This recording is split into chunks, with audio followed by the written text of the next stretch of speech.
No, not so much now. We have one deacon who's a Mason, but he's not very active. And most of them who were on that's on this wall out here, they're all deceased. And so now we don't have, I think it's just one deacon, maybe 2 members, 3 members who are large Masons.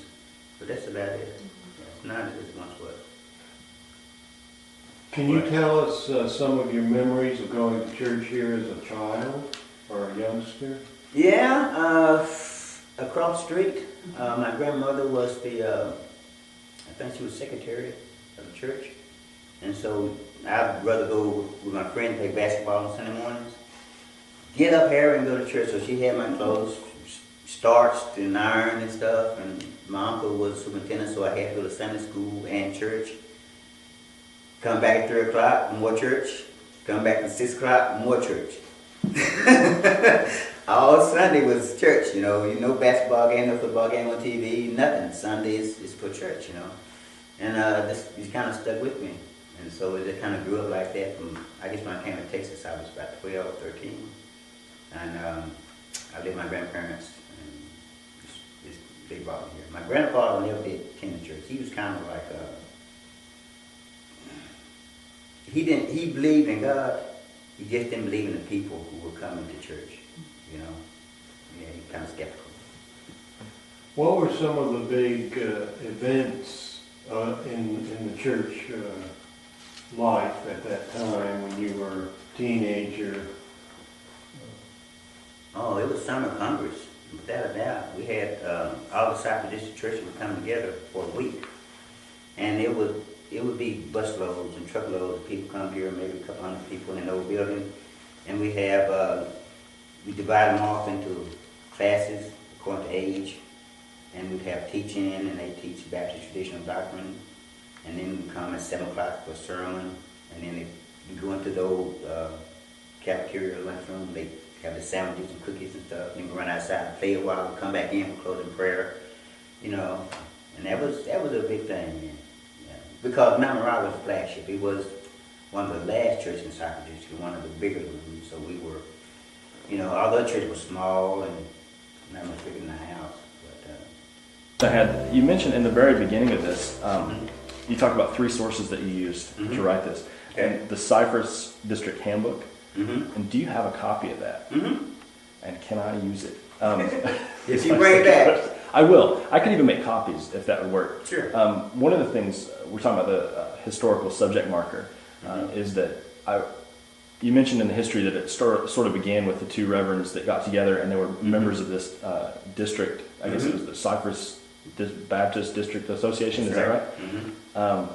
And that they were members and they got together and founded the church. And so I was kind of interested in getting a little bit of history about the district or how it was related to the church. And so I was thinking it might be in that handbook.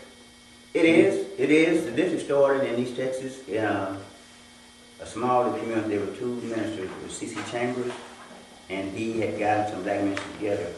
At first, their major emphasis was on education. This was post-Civil War, and they were trying to get blacks to educate themselves where they could, you know, advance themselves. And I think at the height, there was about 40, maybe 62 churches in the Cypress District.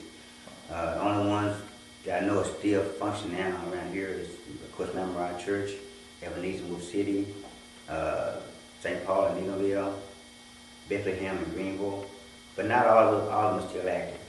Now the ones in East Texas, past Mount Vernon, Mount Pleasant, Pittsburgh, they still very active in the Cypress District. We have a central meeting place in Sutton Springs called the Cypress Association. It's a large building, probably hold 1,000 people or so. And we go down there. We still contribute to it in terms of sending a yearly contribution and stuff like that. But it's not as it once was. It doesn't have the influence it once did. A lot of older ministers died, and the replacement didn't have the same zeal or enthusiasm as it did. Is East Caney part of the Cypress District as well? Yep. Okay. Yeah, East Caney is also a member church. Yeah, East Caney Baptist Church, a member of the Cypress District. They're in our handbook. Yeah. Awesome. That's awesome. I look forward to reading that. The other question I had, I noticed that the church went through kind of a name change. I guess when it was mt.mariah Baptist Church first, and then was changed to Mount Moriah Temple Baptist Church. Yeah, there was a, they wanted the name Mount Mariah because it's where the original temple was built.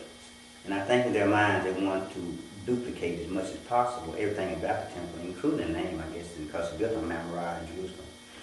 And there was some consideration what are we going to name the church, because at the time, people at that time believed the name indicated something. If you named the child this, it was indicating what it's going to be, whatever. So they were considering Mount Moriah Missionary Baptist Church. But there wasn't a strong missionary outreach here. It was a place where people came to pray, to get away from life's troubles, what have you. And so, I don't know who, I think one of the ladies, from what I can understand, decided to name Mount Moriah Temple instead of missionary. And the name kind of stuck. The church was in existence for many years, just as Mount Moriah Church, before they added Mount Moriah Temple Baptist Church to it. Okay. So it kind of came that way. I think it's on our plaque out here, on the building when it was added. I think it was. So the name then reflects, I guess, kind of like all the symbolism in the church, that the name reflects the mission of the church, like the outreach to the community. Yeah. And a place for them to come for refuge, I guess, the Yeah. idea of a temple. Particularly during the 1930s, 1940s, most black in this community, they were poor agriculture people. They worked cotton fields, they worked in kitchens. University worked in kitchens, restaurants around town in kitchens, and they shined shoes, it's mediocre jobs. And they would come, to the church on Sunday because this was on the church here. The other church down the street kind of derived from this one. Members were dissatisfied with the present minister or whatever, so they'd go off and build their own church. This church has a bad history not being favorable to our ministers. They only stayed 2 years, maybe 3 at most. The second minister, J.J. Alexander, he had the longest tenure, 17 years. I remember reading that. And our present pastor, Dixon, 26 years. That's impressive. So, but before them, 2 or 3 years. That's What it. was that about? Is it?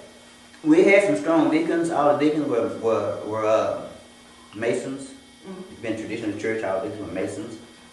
And they were involved in community stuff. If somebody was doing something wrong. You saw that, didn't you? But they would get together, work out a solution for it, and deal with that. So they were not only church oriented, but also community oriented as well. And they watched everything from this way, that way, and they knew everybody and whatever was going on. So they kind of did that. Yeah.